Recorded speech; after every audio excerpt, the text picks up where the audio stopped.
Hello, everyone. I'm Charlie Tolhurst, and welcome to Tonight Show podcast for today, the 14th of November, live on across YouTube tonight. Hello, everyone. Welcome to the show. It's a busy one tonight on a chilly November night. We just had Remembrance Day last weekend, so obviously everyone, of course, paying tribute to all those who unfortunately passed away during the Second World War, First and Second World War, and wars have gone by conflicts as well. I'm joined by Labour Party supporter Zach Chambers from All Latest News. Hello, Zach. Hello, Charlie. Hello, mate. Right, let's get on with the news agenda now for the past week. Well, there was a lot of news, of course, here in the UK, across America. I want to start with America now, where Donald Trump, Zach, has made some key appointments to his cabinet and has also met Biden the other day as well. Yeah, we'll get into the cabinet picks in a minute because I'm flabbergasted by it already. He met Biden yesterday. The peaceful transfer of power continuing as it should be when a Republican wins suddenly. It's always a peaceful transition somehow. But yeah, they met yesterday. Peaceful transfer of power meeting. Discussed transition issues. Obviously, what they need from the Biden administration to ensure the smooth handover of power. It lasted about 2 hours yesterday. And whilst that's all been happening, that sort of meeting was overshadowed by all the cabinet picks. I have to say there have been some absolute whoppers, and I say that not in a brilliant way as well. Let me give you some fairly okay ones. For example, Marco Rubio as Secretary of State isn't necessarily the worst choice in the world. Yes, he's a Republican, but yeah, he's been very hawkish on China, on Iran. So that's I think for Secretary of State, I think that's a good pick. Not, I will certainly would put that through if I was a senator. John Radcliffe as well. I think he's also an advisor as well. Mike Get well not I think it's Mike Waltz. Sorry, I'll come to the other Mike in a minute. Mike Waltz as National Security Advisor, a bit of an iffy one for me. And then we get to the more controversial picks today. And through the last couple of days as well. Let me start off. I'll get onto him in a minute. We'll get onto the person on the screen in a minute. Let me start off though with Tulsi Gabbard. My goodness, Tulsi Gabbard, the woman that is a bit of a Putin puppet, really. She's been picked to serve as Director of National Intelligence. Now, obviously, she has served in the army before, the US Army, but she also met Syrian dictator al-Bashir as well, and she believed his story about some of the chemical weapons attacks. She's also been very anti-Ukraine, very pro-Russia in her sort of dealings. So that's definitely no. Then today we have and the other side yesterday, I think the day before, we had Pete Hegseth, who is Pete Hegseth, who is who's going to be appointed Secretary of State for Secretary for Defence, who has no government experience, no administrative experience at all, and is a Fox News host. A Fox News host is actually going to be leading the Defence Department with no government experience whatsoever. Why? Just why? I don't. Okay. So we're choosing television personalities for serious picks in a world where there's a lot of wars going on at the minute. We're doing someone who said that women shouldn't be combated serving in the army. Who has praised January the 6th rioters and is just an outright television host on a crazy news channel. It bewilders me. Absolutely bewilders me. But that's not all. And then we get to today. Robert F. Kennedy Jr. Robert F. Kennedy Jr.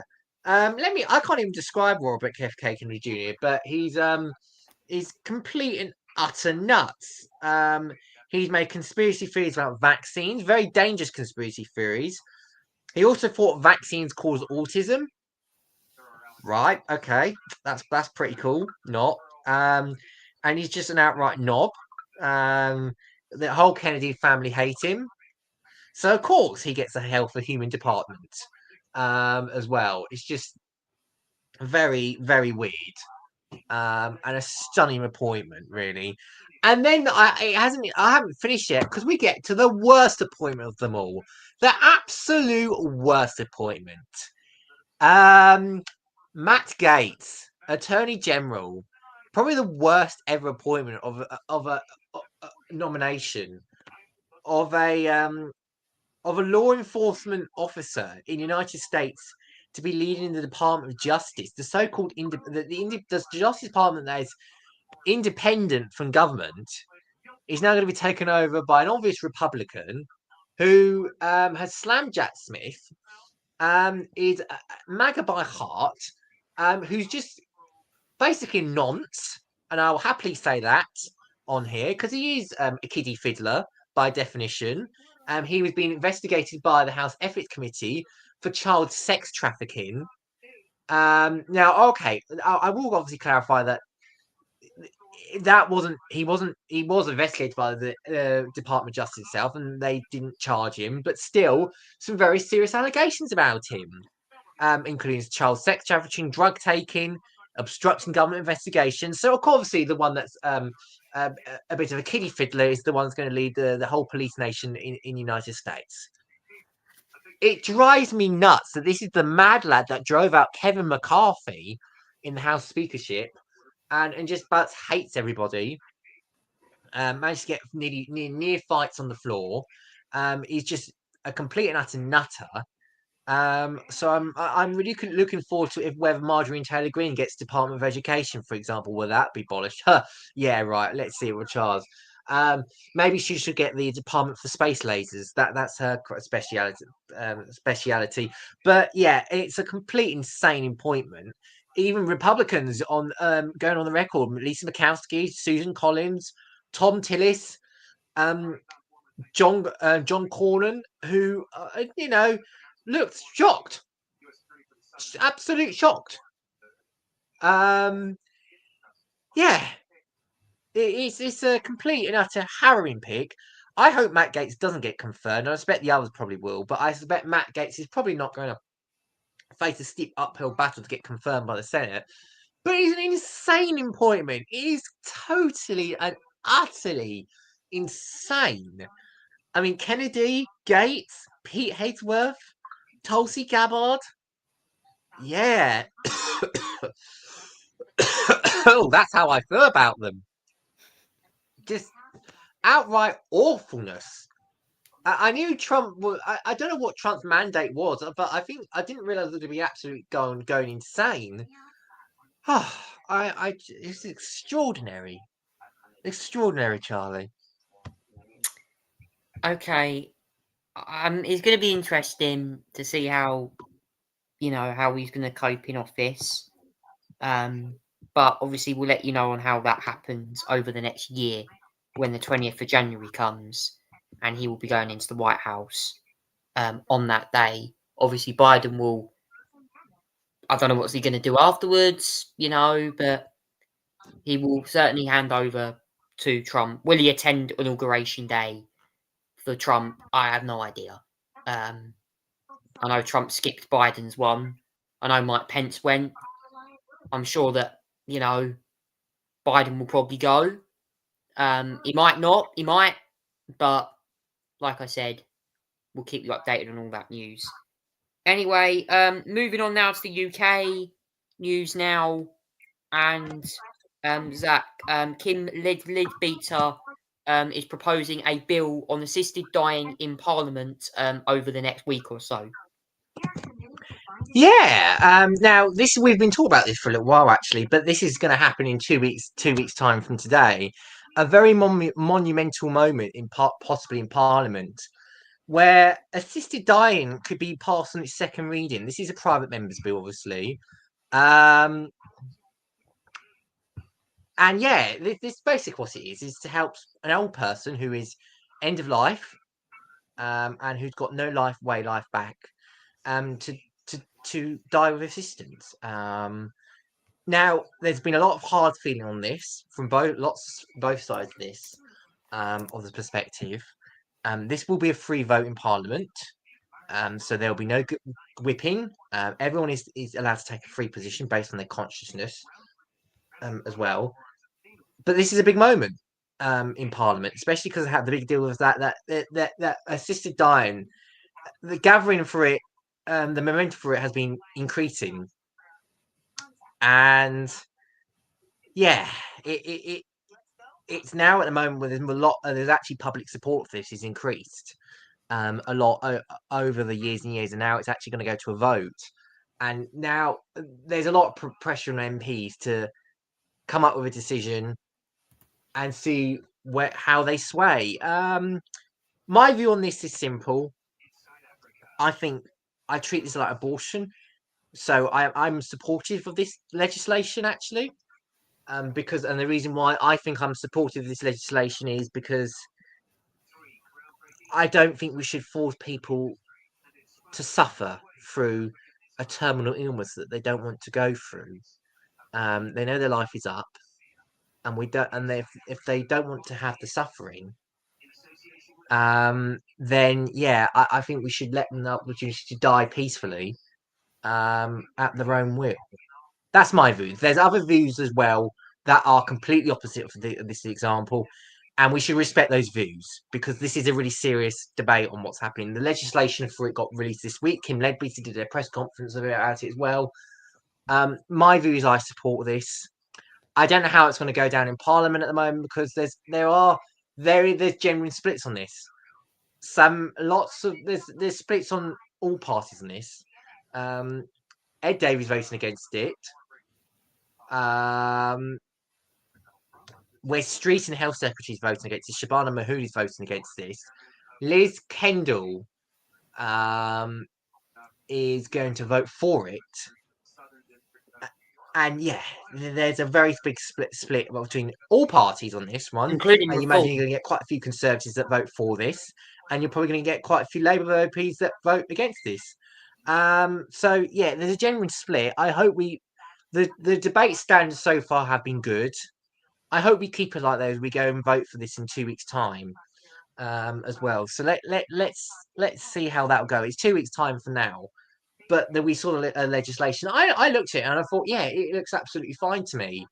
I didn't see any issues with it personally. I thought the safeguarding was good, but it just gives that freedom to let someone not suffer through terminal illness. And for me, I'm happy for people to make that decision with the right safeguards in place. As you know, two doctors, a judge as well got to decide that as well. And yeah, the second reading is going to be on 2 weeks' time on Friday. We're not going to probably see the bill on the statute at the earliest until April, according to what Lucy Powell said today, if this does get through, because there's going to be a long committee stage, there's going to be a long report stage, there's going to be plenty of time for third reading. So yeah, it's going to be it's going to be interesting. That's just going through the common stage. It may take longer than the Lords. So yeah, we'll see about this. But the vote is close at the moment.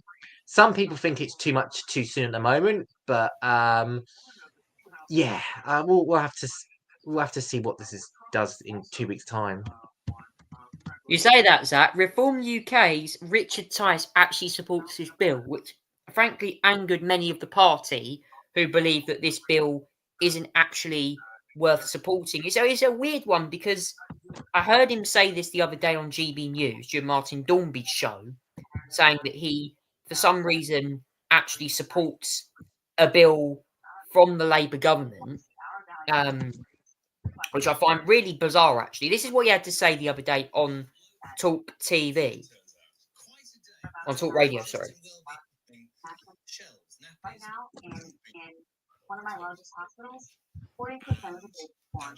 That's seared on my memory. So, I've always had a view that if we are supposedly a top international country with the most respected legal system in the world, if we can't design a system that when you are terminally ill, and it's not assisted dying, it's when you are terminally ill, so it's in the last 6 months expected of your life. If you're terminally ill, if you're of sound mind, and you say this is what I'd like to do, and it's signed off by not one but 2 independent doctors, then it goes to the High Court to be signed off by a judge.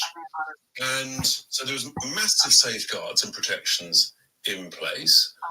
And my view is that I think we should be brave enough to try it. It is a private member's bill, and it's going to be debated for one day at what's called the second reading. It's then going to go into committee stage. It's then going to go to the House of Lords. It's then going to come back to the House of Commons. It'll take 6 to 9 months of debate. So that's the first misinformation. Okay. And it's for someone who is terminally ill. So this is what I want to take with you, because I started the show. It was really interesting. I said about.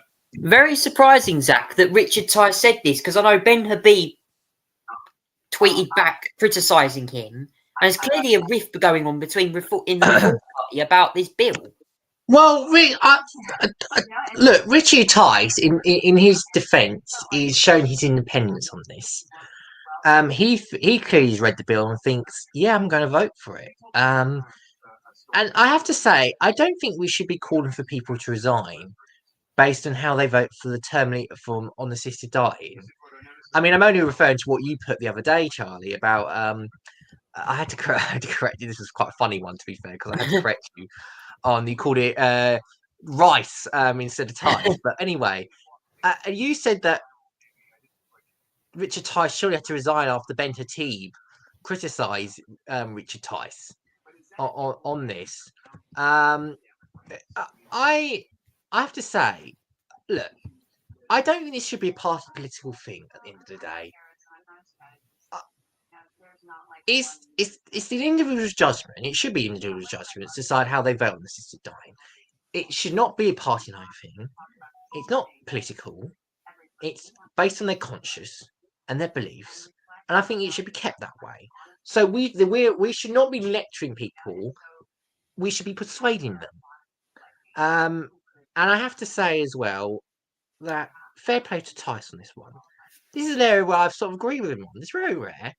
But I respect him. I respect the fact he's used his own mind and a judgment to vote. Looks like he's going to vote for it on second reading. And yeah, fair play to him. It's an interesting one. I thought I'd throw that in there because, he said that on GB News the other day, and he said it on Talk TV as well.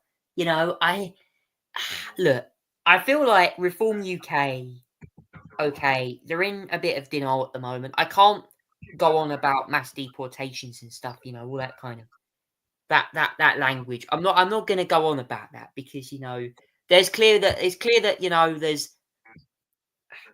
Trump and Donald Trump wants to do this in America, and we know that all these countries have been debating about illegal immigration and stuff.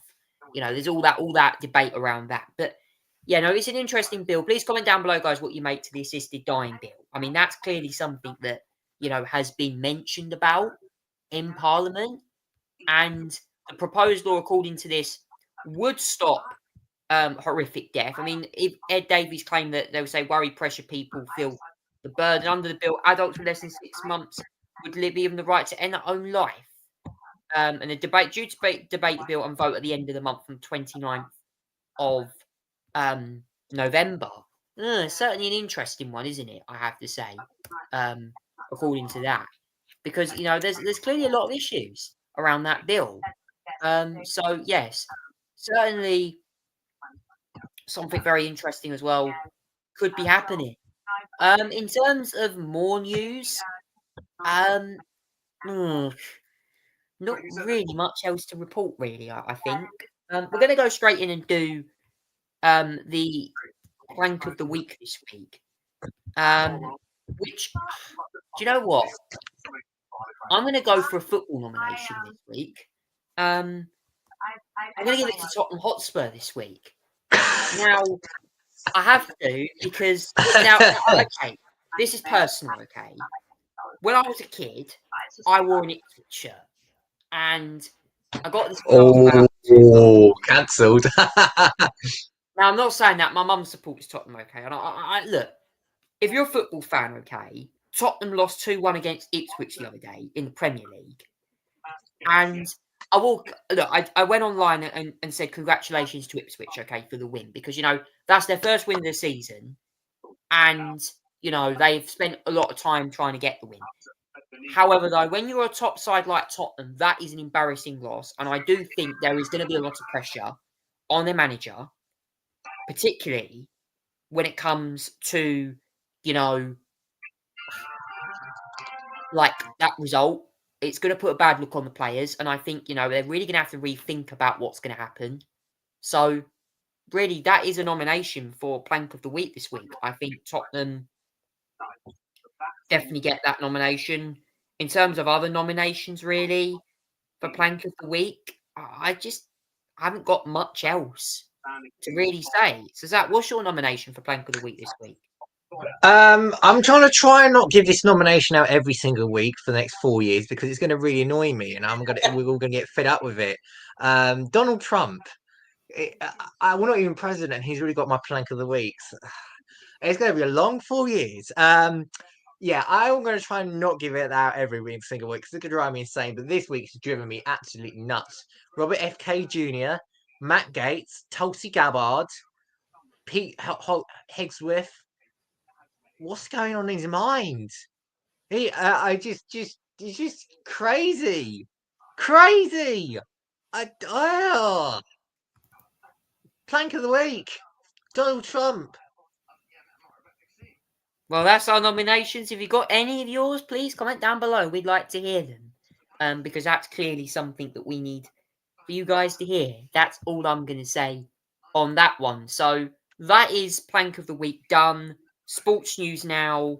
We're going to do the football to start with because, Premier League action kicks off. Actually, Premier League action was last week. England won 3-0 tonight, by the way, against Greece. There was an international match. So obviously Premier League will be on hiatus for the time being. Some highlights of last weekend. It won't be a particularly big update tonight on the sport. Mind you, I have got something F1 related because we're going to do the darts as well. I really want to talk about the Grand Slam darts because we've got action on tonight, actually, and action on right now. I'm going to get that on. Also, David Cote has been filmed snorting white powder during the Euro 2024, according to more news about the suspended referee as well. Wolves were 2-0 winners at Southampton. West Ham drew with Everton. Brentford and Bournemouth was 3-2 to Brentford. Crystal Palace lost 2-0. Again, another manager in trouble.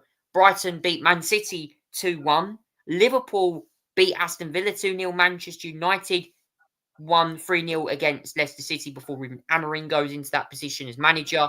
Newcastle were 3-1 winners against Nottingham Forest. Tottenham, of course, losing against Ipswich. And Arsenal and Chelsea was a 1-1 draw. That was in that one as well. And I will also walk you over quickly the England match, which, of course, was a 3-0 victory for England against Greece. They will be playing on the 17th of November against Ireland at Wembley Stadium at 5 o'clock in the Nations League. That is the last match day for the Nations League as well. So I don't know the next match day anyway, for match day 6 of 6, in Group F for the Nations League as well. That is on Sunday, I believe, at 5 o'clock at Wembley. So to anyone who's putting the telly on, obviously loads of England players didn't play. I heard there was about quite several injuries. Whether anyone was planning on watching the England match tonight or whether you were watching the Grand Slam of darts. I was watching the darts tonight. So, yeah, certainly having lots of things. Zach, what do you make to the latest results in football? Yeah, I was just going through the results actually for the Premier League, and yeah, there was the only real shock one I feel like on that one The two, actually, there was a few shocking results. Actually, Manchester City losing their 4th game in a row because they lost to Brighton. Newcastle defeating Nottingham Forest as well, and then obviously the big one, Ipswich Town defeating Tottenham Hotspur, whilst Chelsea and Arsenal going to a draw as well. Yeah, that was definitely a few surprising results there, but especially the Tottenham one was awful result for Tottenham. I think they're 9th in the table, something like that as well. But yeah, this is Internationals week, and this is the last international break before March. Thank goodness. I think the consensus is we don't like international breaks. But yes, it's Nations League match day 5 and 6 this weekend. As you mentioned today, Charlie, England have won 3-0 against Greece, the team that beat us 2-0 at home last time round. But that's good news for us, a very convincing 3-0 victory. And what it means for us in the standings is that we are now level with Greece. I think we are now level with Greece at the top of the standings. And the important thing is about this is that Group 2. So if based on the fact that we won 3-0 tonight, if we win the next match against our Republic of Ireland on Sunday, we will get promoted up to League A. England will get promoted. Greece will go off to the playoffs. If they finish in 2nd place. If we lose and we finish 2nd, then England are going to go to the playoffs in February to try and get a spot in that League A position as well. So yeah, it's important that we win so we can avoid the playoffs and instead go for 2 World Cup qualifiers instead that are crucial. But yeah, very convincing victory tonight, especially with the amount of injured players as well. I think that's a really good victory. Now let's talk about the other results tonight. 0-0 against France and Israel. That's a very controversial match, by the way, because there's been protests outside in France by a lot of I don't know if it was a lot of Israelis. Bill just posted something on X the other day about it. Yeah, there's a lot of controversy. I hope everybody's safe tonight there. The other matches to keep an eye on, that was it going on. Republic of Ireland, by the way, who I'll be facing next, beat Finland 1-0 tonight as well at home, which is good results. Italy, a big one against Belgium, winning 1-0 against them. Tomorrow as well, and through the weekend, we got Northern Ireland versus Belarus tomorrow at 7:45 UK time as well. That's one. And Scotland v Croatia is happening as well. We need to keep an eye on that one as well, I think, for Scotland, because I think they'll probably be relegated if they lose this one, or could be if they lose the next 2 at least. Denmark, Spain, Portugal, Poland is another one to watch for.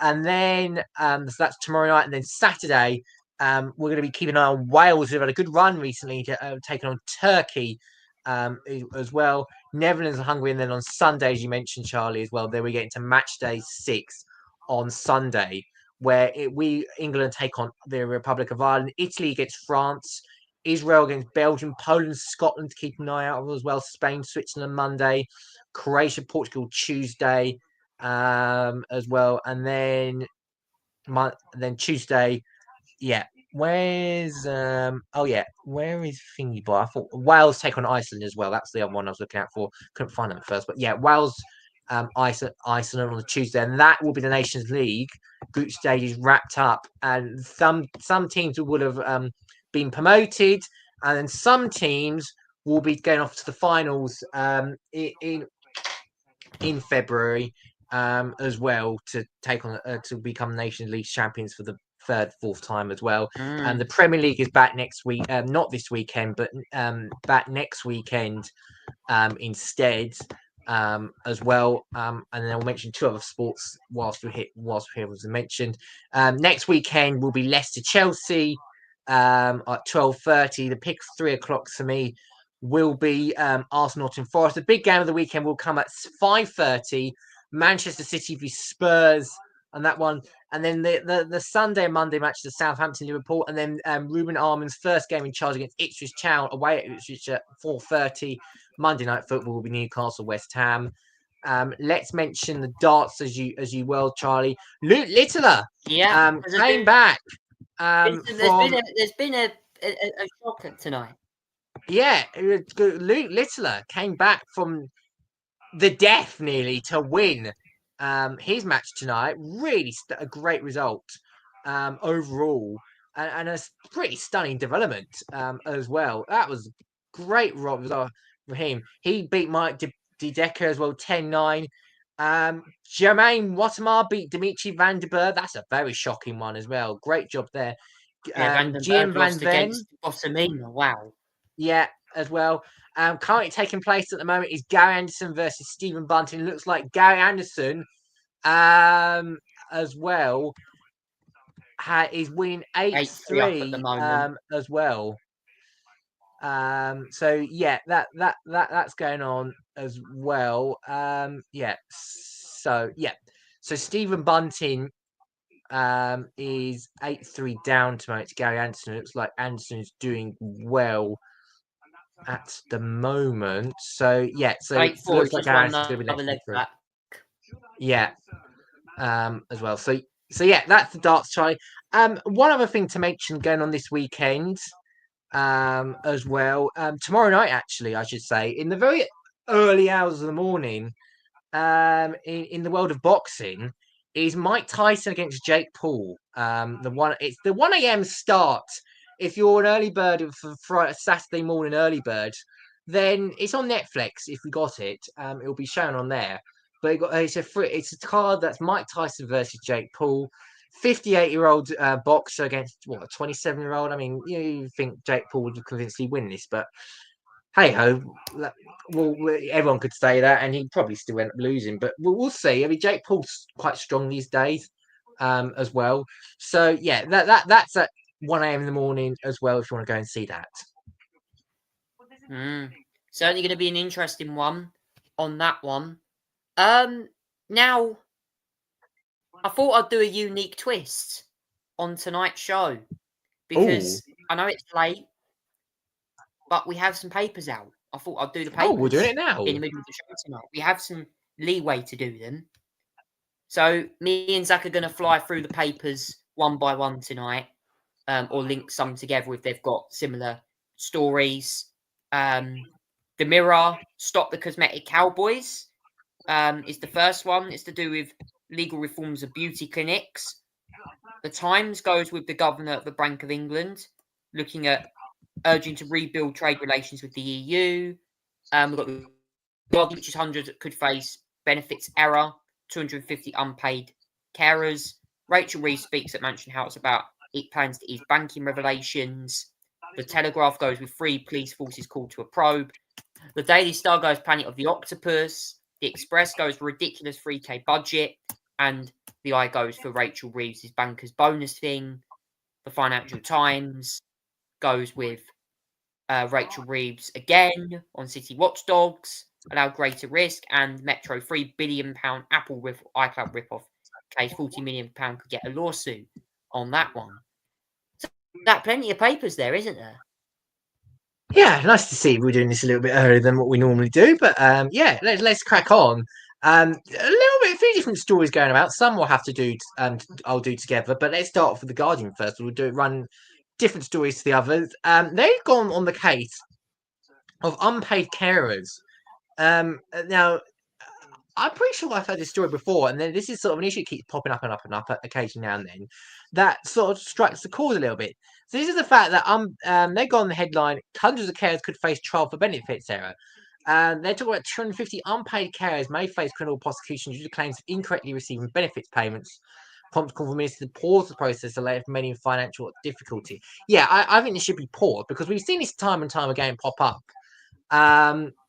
And yeah, I've actually missed the first couple of stories, but never mind. I'll get to them in a minute. I normally do them in order, and I've just missed the first lot. But I've obviously stopped to the Guardian and then think, yeah, okay, one. But yeah, well, on the Guardian, hundreds of carers could face trial for benefits. So this is the one I really wanted to keep an eye out for, because I find it unfair what's happened to them. They just get blocked into claiming benefits, but for legitimate reasons. It's not their fault. They think they were in, the threshold and requirements, and then it turns out they're not supposed to be doing it. And then they get taken charge, get taken to court as well. It's just not fair. People are accidentally taking it, and it's really not fair overall. So I think it should stop. These trials I think should be paused. Consider the issue. Let's go to actually run the papers in orders now because I've done the Guardian by mistake, on first. The Mirror, stop the cosmetic cowboys. There is a campaign calling for legal reforms to ensure the safety of all beauty clinics in Britain. Highlighting address research associated with certain quality cosmetic procedures. I absolutely agree. This is something that should be policed and reformed so that there's more oversight of these beauty clinics that are running these cosmetic surgeries and making people look ugly. Ban the cosmetic cowboys as well. Cowboy cosmetics. I think it's absolutely the right thing to do. Really, I mean, there should be some bans on certain practices. I think there should be more oversight. I think there should be more reform of this because it's really unfair. It actually people go there to have cosmetic surgery, but they just end up with a worse state than they are, and it's not fair. All right, let's do the Times and the Telegraph together actually as well, because I think they run the same story. Yeah, they run pretty much the same story. Policing in Britain, shall we say, as well. Is there an overreach? They seem to think so. Children as young as 9 investigators. I thought you can't get charged until you're like 10. Police treat classroom drivers as hate crimes. Children among thousands of people have been investigated by police for non-crime hate incidents. Forces record incidents against a 9-year-old who called a primary school classmate a retard, and against 2 secondary school girls who said that other people smell like fish. Okay. That is a bit extreme, I have to say. I'm all for policing like serious stuff, but logging records such as that as well. There's also an incident this week where one of the Daily Telegraph columnist Alison Pearson, who I have so much to disagree about, has been brought up for 1-year-old tweets as well, and then they've gone for that. 3 police forces single tweets. That's their front, guys. I mean, some of these lines, such as the 9-year-old one, is just completely and utterly ridiculous. That I don't know why they're even taken seriously. It's a waste of time. They're not old enough to be charged, and calling someone a retard is not a crime by definition if you're using it in sort of contexts that are necessary. We all say the F word. I don't see a problem with the R word, but just seriously, that is. I know there's non-crime incidents that need to be recorded, but that's just generally pathetic. It's a classroom thing that should be dealt with, not bloody police thing. It's a waste of police time, and I'm surprised they don't drop the thing and just put the phone down. Generally pathetic overall. The Independent. Let's do the Independent. The Financial Times, because they all got lead on Rachel Reeves' speech at Mansion House tonight, where she announced that there's 2 things. The Independent Reed fight back to woo the city. Reed to give their bankers their bonuses early. She unveils major pensions fund reform. Reed demands the city what's allowed greater risk in push to promote growth. This is all in a speech to woo businesses over after some difficult weeks for Labour in terms of the budget response and their national insurance increase on employees. Pension reforms on the agenda, where they're going to merge some of the 94 pensioners into more larger and less pension funds as well. It's very supportive, and it should open up £80 billion in investment. And she also wants to do less red tape and reform where they're less regulated, and to basically grow the economy as well. Promote economic growth in other ways as well, including now the bankers receive bonuses earlier and overhaul pension fund account investment, and pretty much use grace to risk taking to stimulate economic growth, arguing post-crisis rules are over restrictive and hinder progress. So she's done a big speech tonight on it as well, trying to woo businesses. We'll see the response of the businesses shortly as well. Daily Star. Planet of the Octopuses. Boffin reveals surprise choice in the new Master of the Universe, an event that all humankind carks it. Boffin has suggested that humans should humanity face extinction, octopuses could potentially become the new dominant species of the universe due to intelligent adaptability. They might bring you a sting, but they certainly give you a punch. That's what I think about it as well. Okay, that was really, really silly, but hey, The Express, ridiculous 3K budget hike for small shops. Shop owners in the Express outrage over anticipated £3,300 increase in cost due to new budget proposals that can considerably impact small businesses. Is this a national insurance one? Possibly. Is this due to their wage rises? Yeah, probably as well. I just remember there was a woman that went on Politics Live this week when I was watching it on Tuesday because I was working at home, who was complaining that she was going to lose £70,000 from her fish and chip shop business. It turns out that she had another business that she owned that was making £2.3 million in profit per year. So £70,000 in the grand scheme of things is just nothing. And she also charged £20 for the fish and chips at her business as well. So she must not really be that poor if she's charging £20 for fish and chips. Seriously. Yeah. I'm normally sympathise with businesses who struggle, but when you're charging £20 for that, yeah, I'll go full on socialist, mate. You can't. That's just pathetic. And finally, let's do the Metro. £3 billion Apple iCloud rip-off case. A class action lawsuit alleging unfair practices relating to Apple's iCloud storage fees have been launched in the UK, which could potentially run a £3 billion payout affecting about 40 million customers. The US company forces its phone, video, and data storage onto them to make it that makes it difficult for them to use alternative products. Claim which that's a wow. I know technology is interesting that days, but crikey.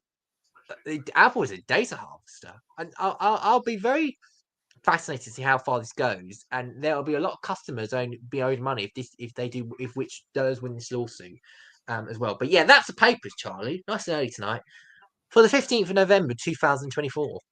Yeah, and straight off the papers, motorsport news now. F1 has announced a huge event next year in February. It is a launch event at the O2. I think it's on the 18th of Feb. Funny enough, difficult for me. It's 2 days before a massive Craig David concert, TS5 show in London. So I'm kind of like, oh, do I go to both of these or not? Even though Max Verstappen claimed that he didn't want to be at the event, according on his Twitch stream, saying he doesn't want to really be at the event. I'm not sure why. Well, that's all I can say. Zach, obviously this was teased on the F1 social media the other day. Obviously this comes as the Monaco Grand Prix gets extended to 2031. So I have to watch, yes, more years of cars driving around the track. Even qualifying is more exciting than the races usually. Maybe the cars, I don't know whether the cars get any wider or not. What do you make to this news for Formula One fans? Yeah, let's go into first of all with the big February event in London that's happening, the O2 Arena. I think it's a good idea, actually. Doing all cars and all launches, I think it's an idea that should be done with. I think it makes it like a huge event. I think because that they're going to have musical performance, a large crowd, a big F1 fan base. I think it's a brilliant idea. I think it makes some good television. Obviously, all the F1 community will be there. Maybe Max Verstappen will, whether he likes it or not. As well, I think it's a good idea, general. And obviously, this is done to celebrate the fact next year is the 75th anniversary of Formula One. And so obviously, this is their idea of a big launch event to kick it all off. And I think that's a good idea, actually. And I support this. And hopefully, if it's successful, and see what I think of it. If it's successful, then I think they should do it again for future years as well. Do 1 free as well, extended to 2031, a new 6-year deal from 2026, I think it is. Yeah, it is 2026. Yeah. New deal, Charlie. And I think it's a bit disappointing, I have to say as well, is that Monaco is going to move from the last week of May to the first week of June. Now, that sadly means that the famous really crown jewel Sunday triple header of the Indy 500, the Monaco Grand Prix, the Indy 500, and the Coke 0600 is now coming to an end, because that's no longer going to happen now, because all the fact that Indy 500 is always on the last weekend of May. But now they're moving it to the first week of June. The Monaco Grand Prix. It means that we don't have that massive triple header anymore of racing, which is a bit of a shame. I think. I think that's the end. I think it's a difficult shame. I think Monaco would benefit. I have to say, from rather than traditional qualifying, they should do one-shot qualifying, aka one-lap qualifying, because I think that makes it fun then, and I think it puts the pressure on someone to. I know people. People think it's a parade as it is already. So why don't we actually put a little bit of excitement? They're making it a parade and actually do one-shot qualifying there as a trial idea, because I think that could really work. It'll just be the man, the machine, and not watching traffic and anything else. It just focused on the driver and their ability to put on it. I think they should do one-shot qualifying there in the future, because actually they make Monaco a little bit more excited. But yeah, that's the news today, that Monaco is going to go race until 2031 after a new 6-year deal that starts from 2026. That will allow them to continue the Grand Prix and will now be in the first week of June. Well, I mean, also on the subject of the NASCAR, congratulations to Joey Logano for winning the championship in that at Phoenix the other day. Zach, what was your take on that last race? Yeah, a bit of controversy on that one, but Joe Logano, the big congratulations to him. Wasn't really that far up in the standings for most of the season, but has managed to clinch his way to to win the championship after a mega drive, saw him 5th to 1st in one lap, and then finishing ahead of Ryan Blaney to win the race. Is a really sensational job for him, and I think it's his third NASCAR Cup Series championship, as well. So well done to him overall, as well. I have to say, as well, whilst we celebrated Joe Logano winning this week, there was sadly this weekend we had to commemorate the life of former NASCAR driver Bobby Allison, who sadly died over the weekend at the age of 86. He's been one of NASCAR. He's the founder of the racing's Alabama gang, as well. He was one of the just famous drivers that that was just a legend in NASCAR as well. And he was just a great gentleman, a really fun driver, and also he's left us lots of memorable moments. So yeah, rest in peace, Bobby Allison. We're gonna miss you, and may your memory be a blessing. Look at this. 500 winner, Daytona 500 win as well. He was the most popular driver of the Winston Cup Series as well. He was a 1983 champion. He won the modified championship. He was an ROC champion. As well, he had 1,718 races over 25 years. His last win was a 1988 Daytona 500, and that was an incredible job for him. But yeah, we're gonna miss Bobby Allison a lot in the NASCAR community. Yeah, it's a shame. Huge loss to the NASCAR community. But obviously, congratulations, Joey Logano, championship win there for him. Now it's time for a quick musical interlude now. I'm going to play for you this new track by Georgia Smith. It's a remix of a song lately with Craig David. I hope you enjoy this one.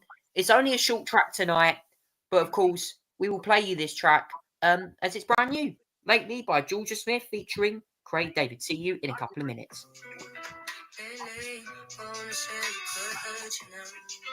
I'm here in the middle of the night, I'm calling out. Who's safe with you? I was gone before you let me down, yeah. And you know it's true. Lately, I wanna say we could hurt you now.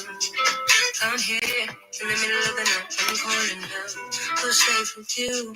I was gone before you let me down, yeah. And you know it's true. I'm just trying to figure out what went. I'm just trying to figure out where you're going. When you said it's different how I can feel you distant now. And it's making me so anxious, let me know. Where did you go? Where did you find? Did you see me again? When I was trying, when I was crying, you didn't call me back. I let you find. This must be the way that's the same. Is it so bad? We don't have to pretend. Ain't gonna go back. There is no reason I let you find.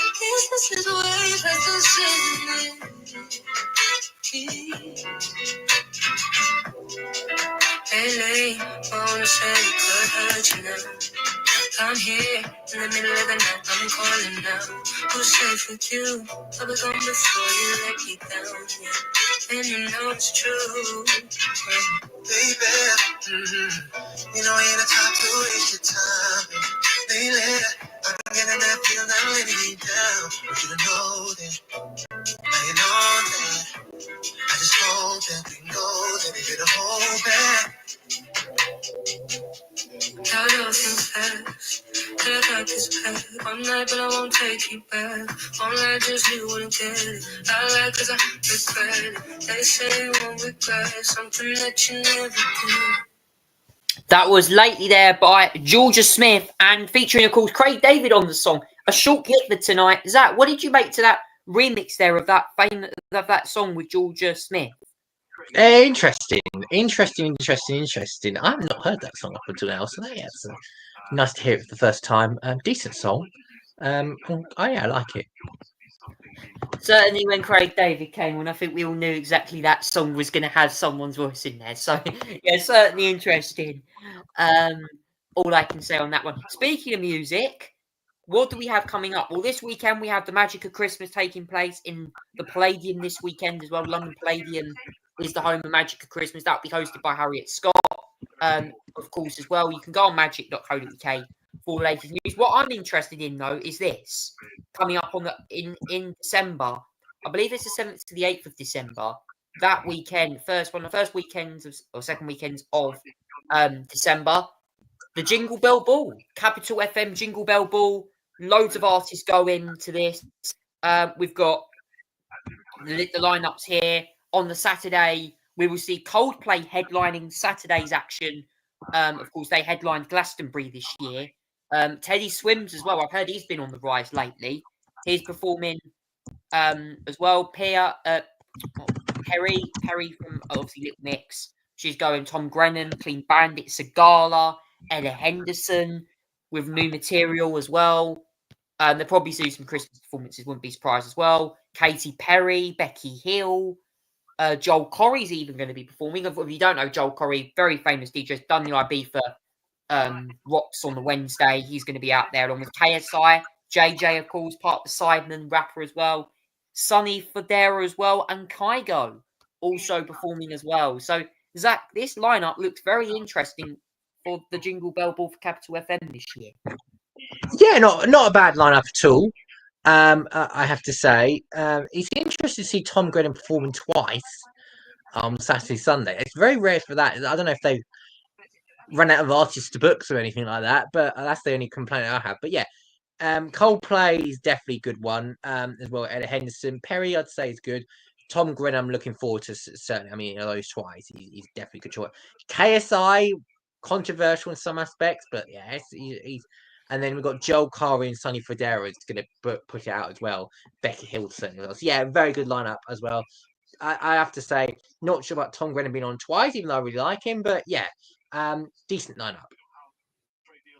And that, of course, takes place in early December. So yes, just before Christmas. Anyone want to get your tickets out for that one? Please do. It's certainly going to be an interesting. I think that's on the same weekend, I think, as the Qatar Grand Prix. I'm not sure, but that's what I can say on that one. So certainly an interesting concert there. Of course, Jingle Bell Boys iconic. Also have the Magic Christmas this weekend as well, coming up as well. That's the first big sort of festival coming up for us at Christmas.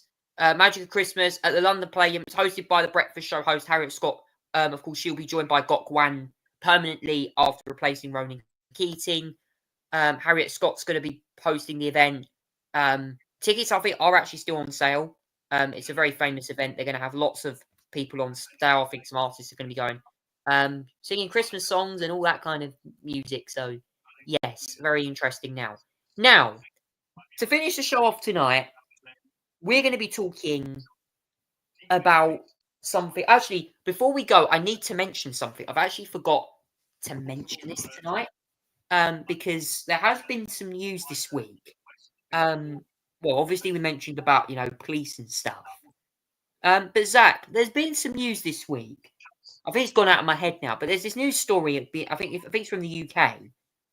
that has been really like interesting. You know, obviously there was a debate, I think, about the Chagos Islands the other day in Parliament, which was really interesting. What has been your highlight of the news really this week about, like, in terms of politics, like from Parliament or? My favourite moment this week. I want to mention two things that happened this week. Actually, in sort of political terms from the Parliament, not just here but somewhere else. I'll get onto that in a minute. In UK Parliament this week, we saw obviously Prime Minister's questions. We saw obviously Keir Starmer and Kemi Brayden round number 2. I have to say it's not been the greatest start for Kemi Brayden, not in my view. Not quite there with her consistency and effectiveness at the moment. But we did see the best moment of the PMQs this week came when Nigel Farage plopped up and asked about the Chagos Islands.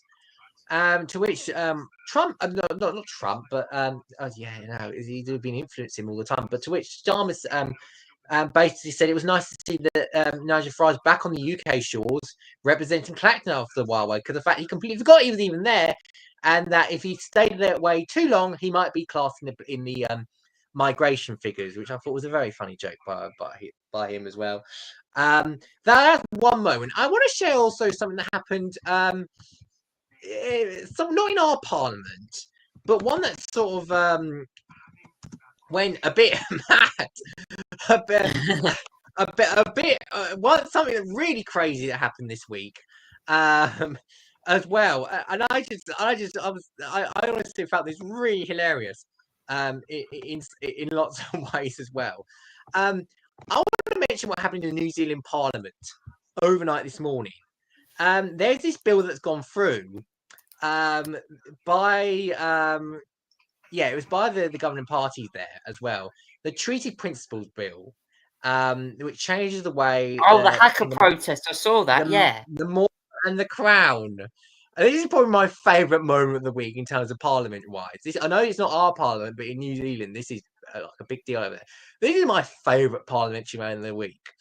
That vote was suspended temporarily, and 2 MPs were ejected because the party, the Te Pati Moi MP, the party, Hannah Roll Matty Clark, decided in protest during the vote, because it's so controversial, she decided to perform the hacker as a way to disrupt the vote.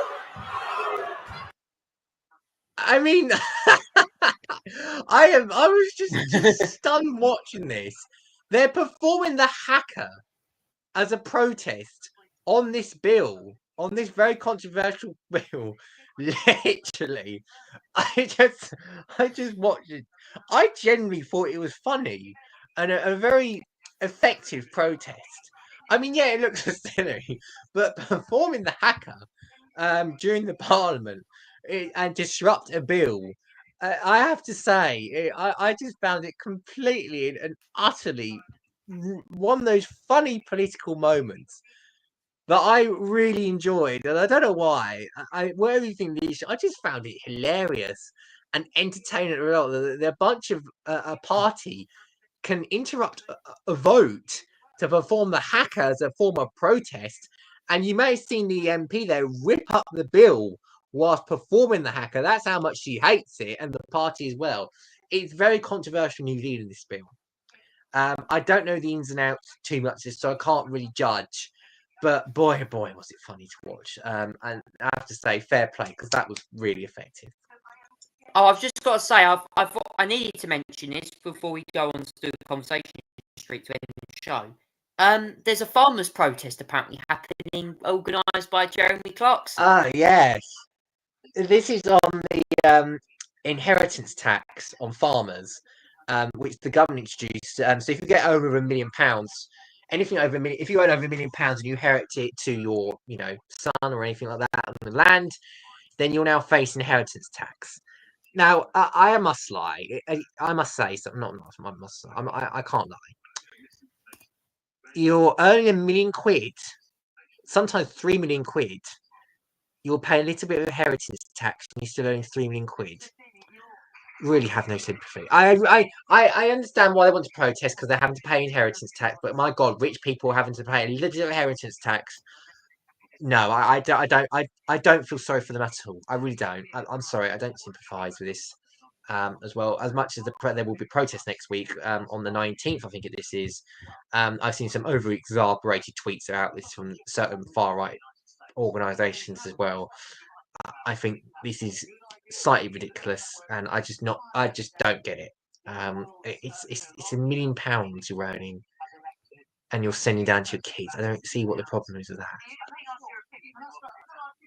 Well, that's the end of that part. Now, to finish with Conversation Street this week, I'm going to be talking about energy drinks. Now, a lot of you guys, if you're an exercise, you athlete, you work out a lot, you know, you claim that you want to be fit, you have an energy drink, whether it's a Lucasade, a Monster, a Red Bull. Trust me, I've actually had a couple. I'm not going to lie.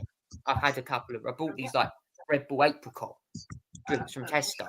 And I think I bought one from when I was away just the other week. But I want to talk about them. Now, I think quite a few years ago, I think the government banned energy drinks. I think this was during the Cameron premiership here in the UK, the administration in the UK. I think the Conservatives banned under 16s from having energy drinks. Now, I want to read you this story because I find this quite interesting, okay? Energy drinks, are they actually good for you? And there's an answer on this story. A woman has issued an energy drink warning after her husband has suffered a cardiac arrest for drinking too many. She says her husband had to be resuscitated, but there was essentially nothing wrong with him. Now, a woman who has issued an energy drink warning to her husband after a cardiac arrest has been issued. Now, Megan Shreve has taken to TikTok to encourage people to stop drinking the stuff. As she recalled a night in January when she woke up and her husband not feeling great. Well, Aaron's heart's racing. The mum thought she had a panic attack and encouraged him to wait it out and he knew he'd get to hospital immediately. Very quickly after getting in, the man was thought to be going down, alarms been going off, and his heart had actually stopped. Now, it's claimed that the doctors began chest pumps to resuscitate the 34-year-old, which Megan said resulted in broken ribs and then she died traumatic. Aaron then monitored to 5 to 6 times 4 to 6 weeks by cardiologists to find out the cause. They claimed there were still no answers. Megan had in TikTok that her husband had been drinking around 2 or 3 of them a day, plus coffee. We know coffee and they contain high levels of caffeine. I think this actually contains like over 30 milligrams of caffeine, which is a lot more than coffee, and a lot more than Diet Coke does contain. I think that only contains a little bit of caffeine. Obviously, it is a fizzy which contains caffeine. It's obviously high level. And yeah, that is certainly a very concerning news story. If you ask me, in my opinion, because actually, according to this, as well, the government in the University of Sheffield article said that they were urging to expand sugar tax around age 16 to tackle tooth decays. Comes as they were rolling on toothbrush programs. The Child and Longfield Centre researchers found that University of Sheffield also makes that reduced sugar concentration on children, optimised fluoride increases access to dental care. So there's a health study to this as well. There's obviously, this whole thing around the drinks. I mean, look, this is very interesting because you see, earlier last year, okay, I went into Tesco, or when I went to where I work, and I spotted these big Prime ones, the Prime energy drinks, and the Monsters, the Red Bull, and they started selling these in Tesco, and it went all off. Okay, this is what caused the big rise in energy drinks. People started buying them. They were like, "Oh, we got these deals, and let's go and buy them." And energy drinks under 18s, I think, they banned them. But Zach, I have to say, a diet of high caffeinated, sugary energy drinks in somebody's system, particularly if they claim exercising is good to help them, can actually be very serious. And a woman, and obviously, when we were reading that article earlier about a woman who her husband suffered a severe reaction to it, there's going to be a lot of questions answered, and even the government have issued warnings to people about this. Yeah, I mean, you can understand when they sell crap like this. I mean, this is KSI, and I think Logan Paul's sort of job. What they've been doing here is creating prime energy drinks, and it's just full of crap. It's just a complete and utter rubbish. I can't stand these energy drinks. They also made some sort of kids cereal, which is not kids cereal, and they also included this sort of crap in it as well. Um, really stunningly insane. But yeah, I don't drink energy drink. I just don't like energy. I don't like the sparkly element of it. I don't like the aftertaste of it. It's horrible. So I don't drink it. But yeah, I mean, people generally will drink a bit of Coke or anything like that, or Coca-Cola, to just get their energy up. And no, I understand. It's very natural. But when a kid under 16, should under 16 be drinking it? No. I don't think they should. These are the sort of things that cause obviously excitement, but also cause severe issues. Your heart, it could cause heart issues, cause heart concerns. It could cause complications. So they're not terrible. They're not terrible if you're over 18. You're sort of drinking this now and then, but they really are for regular thing, and it's really bad. And especially stuff like Prime, it's just really bad. As well, like the Red Bulls, the Primes, and everything like that. Coke, the Pepsis, horrible. Disgusting for me. I don't like them. They actually got banned in France once in 2008. Because they got quite serious. I only just found that out. But yeah, I don't really like this at all. Red Bull ban, you're gonna get a load of F1 responses. But yeah, it's not. I really don't like it, and I don't drink. I don't even drink any stuff that's like not fizzy, but sparkling High in water in it. alcohol or high in sugar, yeah. Yeah, or anything like that. I don't drink alcohol. I don't drink fizzy. Don't smoke. No, I don't drink. I can't, stuff like this. I taste horrible for me. I couldn't drink it. I mean, Zach, as well. Like, I'm not gonna lie. I've had a couple of these, and it's really weird because you get there's so much sugar in there that when you have sugary drinks, you get higher in energy. But like at the same time, this can damage. You get a lot of lactic acid, like glucose, lactic acid in your system. So after a while, it just wears off, and you feel like you're fatter, or not just fatter, but like you're gaining weight, and it's all good for like sugar levels as well, blood pressure, stuff like that. So I mean, obviously it says on here Labour plans to ban higher caffeine under 60. I thought that's already come into law. I didn't know that Labour were even planning this in June to ban under 16s buying high caffeinated energy drinks. Yeah, I think under 16 should not be buying this stuff anyway. I think they should be ID'd like alcohol. They're really bad for your health, especially if you're young. You don't have full development in your systems inside you, and it could cause severe complications. They were planned to ban it eventually, as well, which I think should be welcomed. I think it's a good idea overall. But yeah, it's not something that I'd ever want to drink anyway, and I don't like it. It's generally dreadful, and it can cause severe complications. And as well as that, when you hear the word prime, and you think, because when I saw these, I was like, God, there's so many of them. Like, they were even in blimmin', like, in claw machines, in the arcades. They were actually doing prime teddy bears. I was like, God, this whole vibe of, like, actually, I'm not being rude, okay? Like, look at this. This is Prime, the Prime energy drink. Okay. I found this. There were reduced bargains, and they were spotted. I went to Butlins like earlier this year, and I spotted them in the arcades of the Skyline Pavilion, inside claw machines and vending machines. Like, I mean, look at this. This is actually very wacky, very weird and wacky. Look, teddy bears with Prime plushes on them. I mean, look at this. Like, just horrible, aren't they? I can't believe it. Like, this guy there looks like he's having a go all the time. Look, TikTok. It's all on TikTok. There's even this on like I don't understand this. Yeah, I just why put especially the prime stuff in it, kids series as well. Like seriously, it's just terrible. Like why would you want to do that? I just it's just trash. I find it trash. Dude, bunch of influencers created a drink. Yeah, what is this? The Apprentice or something like that? I mean, it's just really bad. It really is.